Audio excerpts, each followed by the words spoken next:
The expansion of America from 13 colonies to third largest country in the world by area.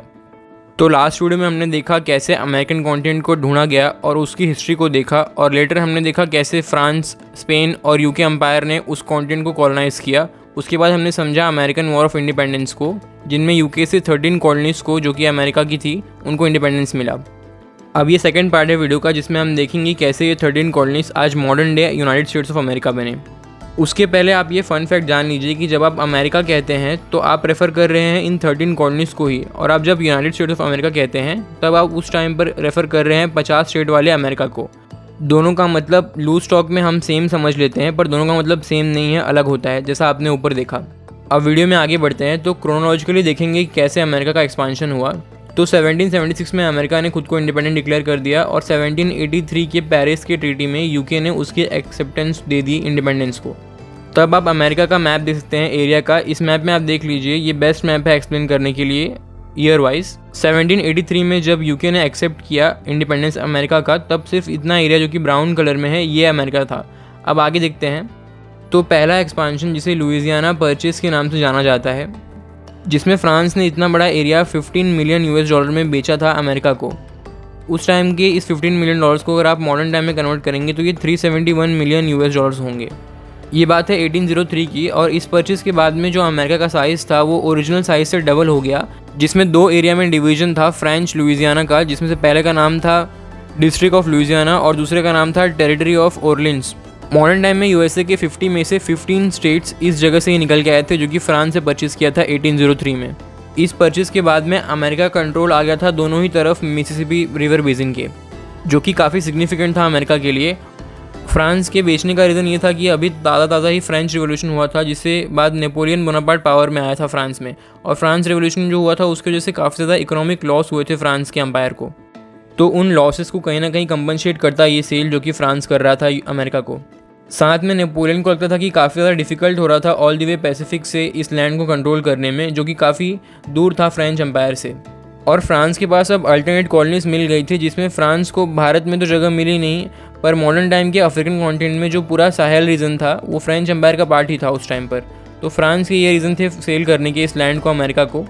आप सोच रहे होंगे कि फ्रांस ने किसी और को सेल क्यों नहीं किया, तो देखिए पहला रीज़न ये था कि अमेरिका को ही इंडिपेंडेंस दिलवाने में काफ़ी हेल्प की थी फ्रांस ने। आपको याद होगा लास्ट वीडियो में हमने इस पर बात की थी। तो दोनों के रिलेशंस काफ़ी ज़्यादा अच्छे थे। साथ में फ्रांस ही कुछ पहली कंट्रीज़ में बना जिसने अमेरिका को एज ए कंट्री रिकॉग्नाइज़ किया आफ्टर इट्स इंडिपेंडेंस। और अमेरिका के अलावा जो बाकी कंट्रीज़ वहाँ पे प्रेजेंट थी, बाकी एम्पायर्स प्रेजेंट थे, वो सारे ही राइवल एम्पायर थे फ्रेंच एम्पायर के, यानी कि स्पेनिश एम्पायर या फिर ब्रिटिश एम्पायर वहाँ पे थे। तो उन दोनों को वो सेल करता नहीं, तो अमेरिका ही बेस्ट ऑप्शन था सेल करने के लिए फ्रांस के पास।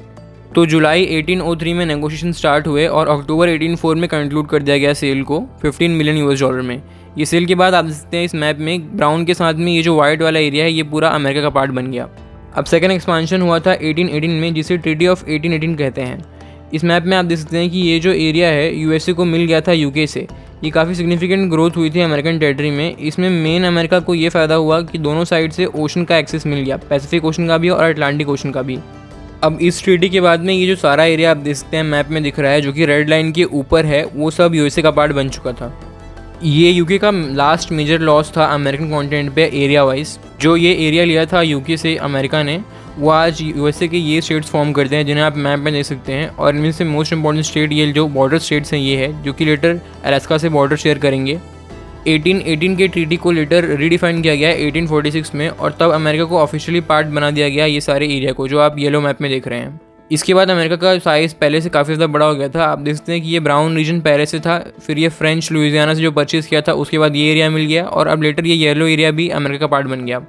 अगला था 1845 का टेक्सास अनेक्सेशन, जो कि ऑफ कोर्स हुआ था 1845 में। ये आप देख सकते हैं मैप में, ये एरिया था रिपब्लिक ऑफ टेक्सास का, जिसने अपनी इंडिपेंडेंस ली थी मैक्सिको से 1836 में। इंडिपेंडेंस के साथ ही जो टेक्सास के लोग थे और लीडरशिप थी वो चाहते थे अमेरिका का पार्ट बनना, पर उस टाइम पे जो अमेरिकन लीडर्स थे उन्होंने इंटरेस्ट नहीं दिखाया अमेरिका का पार्ट बनाने में टेक्सास को।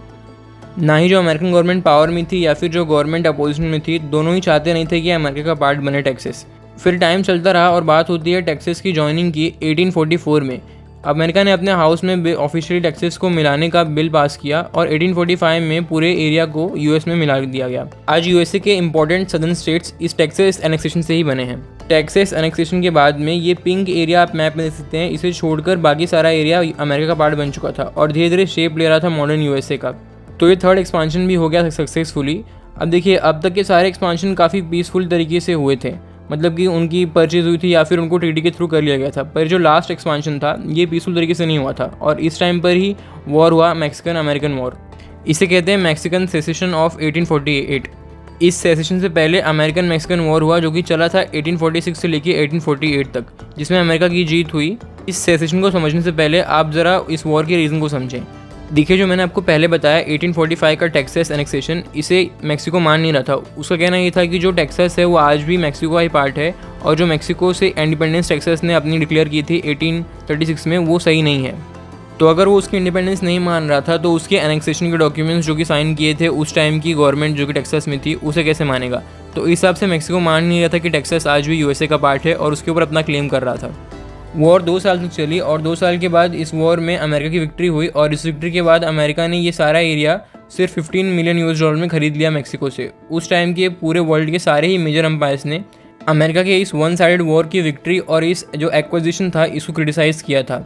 ये सेल अनइवन था, यूएसए को एरिया के हिसाब से वैल्यू बहुत कम देना पड़ा था मेक्सिको को, ऐसे कि वो वॉर में जीत गए थे।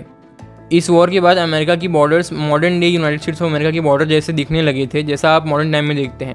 तो आप ये कह सकते हैं कि इस एक्विजिशन के बाद ही America United States of America बन गया। ये बात मैं सिम्बॉलिकली कह रहा हूँ। लॉसेस की बात करें तो अमेरिकन साइड से अप्रॉक्सीमेटली 18,000 लॉसेस रजिस्टर की गई थी और मैक्सिकन साइड से 35,000 लॉस रजिस्टर की गई थी। मैक्सिको ने अपने इस क्लेम को टेक्सास से वापस ले लिया और टेक्सास को यूनाइटेड स्टेट्स ऑफ अमेरिका का पार्ट मान लिया। तो आप मैप में देख सकते हैं कि ये सारा एरिया अमेरिका का पार्ट बन चुका था, पर अभी बाकी था most important for modern time और the crown jewel of all the United States, यानी the sale of Alaska. Alaska के सेल के लिए आपको 1 वीक का वेट करना पड़ेगा। इसके ऊपर एक डेडिकेटेड डिटेल्ड वीडियो बनेगा जो कि नेक्स्ट वीक सेम डे पे आएगा, जिसमें हम पास्ट को मॉडर्न टाइम से कनेक्ट करते हुए अलास्का की हिस्ट्री पे बात करेंगे और लेटर डिटेल में एक्सप्लेन करेंगे कि कैसे अमेरिका का पार्ट बना है अलास्का। सेम डे पे वीडियो आएगा नेक्स्ट वीक में। तो ये एक्सपांशन की बात तो हो गई, पर आप यूएसए के फ़ायदे की बात करें तो 1800 से लेके 1850 तक आप ऐसा समझ सकते हैं कि यूएसए के सिर पे भगवान का हाथ था।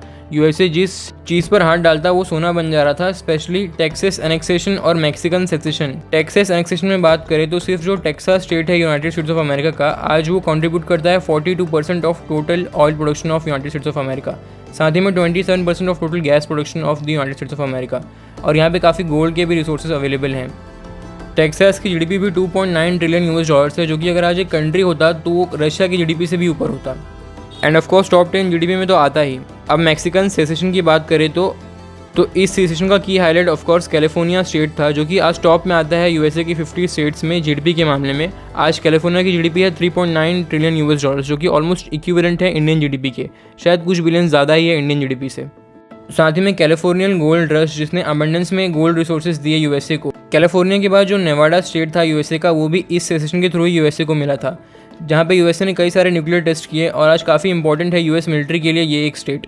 नेवाडा के बाद जो एरिजोना स्टेट है वो भी काफ़ी इंपॉर्टेंट है यूएसए की एयरफोर्स के लिए, जहाँ पे कई सारे एयरफील्ड्स हैं और इंपॉर्टेंट है यूएस मिलिट्री और एयरफोर्स के लिए ये एरिया। अगर आप केवल सारे स्टेट्स जो कि मैक्सिकन सेसेशन के थ्रू यूएसए को मिले थे उनकी जीडीपी को कंबाइन करेंगे तो आराम से 10 ट्रिलियन यूएस डॉलर्स को टच कर देंगे, जिसको यूएसए ने सिर्फ परचेज़ किया था 15 मिलियंस में। तो आप कह सकते हैं कि 18th सेंचुरी में यूएसए का लक पीक पे था। तो ये था हमारे वीडियो का सेकंड पार्ट अमेरिकन हिस्ट्री को समझते हुए। अब इस वीडियो के थर्ड पार्ट के लिए आप वेट करिए अगले वीक का, जिसमें सेम डे पे अलास्का के ऊपर एक डिटेल्ड वीडियो आएगा। साथ ही में अगर आपने पहला वीडियो नहीं देखा तो आई बटन में क्लिक करें या फिर इस प्लेलिस्ट पे क्लिक कर सकते हैं जो कि आपकी स्क्रीन पे आ रही होगी इस टाइम पर, और हमारे बाकी वीडियो को भी चेक कर सकते हैं आप इसी प्लेलिस्ट में। वीडियो पसंद आए तो इसे लाइक करें, साथ ही में अपने थॉट्स को इस वीडियो के बारे में और इस टॉपिक के बारे में कमेंट करें, साथ ही में वीडियो को अपने दोस्तों के साथ में शेयर करें और चैनल को सब्सक्राइब करें। Stay connected for weekly history related videos.